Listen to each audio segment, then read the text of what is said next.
জাকাতের টাকা কাদেরকে প্রদান করতে হবে?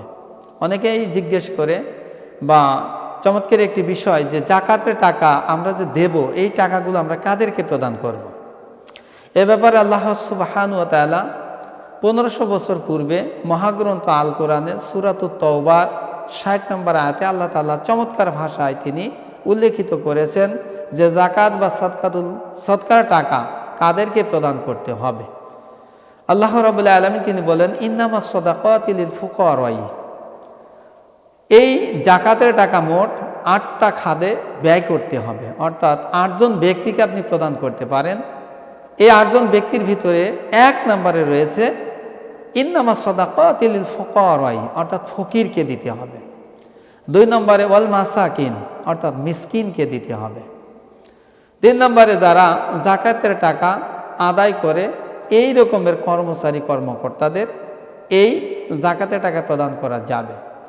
4 নম্বরে ইসলামের পথে মানুষকে আকৃষ্ট করার জন্য এই জাকাতের টাকা প্রদান করা যাবে।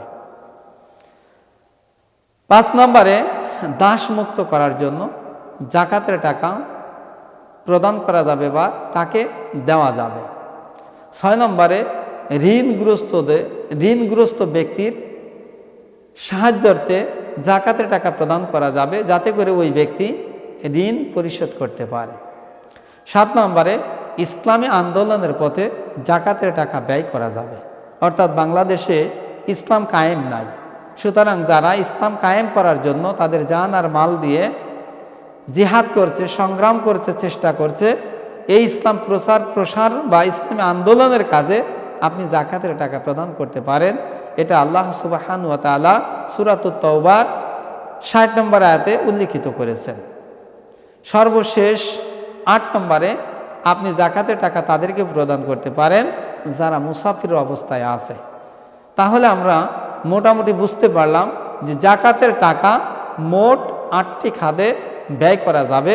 সে 8টি খাদের ভিতরে রয়েছে 1 নম্বরে ফকির, 2 নম্বরে মিসকিন, 3 নম্বরে মানুষকে ইসলামের পথে আকৃষ্ট করার জন্য, আর 4 নম্বরে ইসলামের পথে আকৃষ্ট করার জন্য 5 নম্বরে দাস মুক্ত, অর্থাৎ যারা নিরপরাধ মানুষ যারা জেলখানায় আছে, কিন্তু জেল থেকে ছাড়াবার বা জেল থেকে মুক্ত করার জন্য অর্থ ওই পরিবারের সদস্যদের নাই, ওই ব্যক্তিকেও জাকাতের টাকা প্রদান করা যাবে।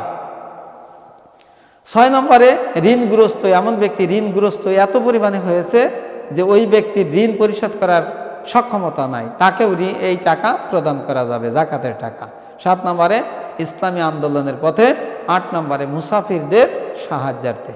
তাহলে আমরা মোটামুটি বুঝতে পারলাম এই 8 শ্রেণীর ব্যক্তিদেরকে জাকাতের টাকা প্রদান করা যাবে।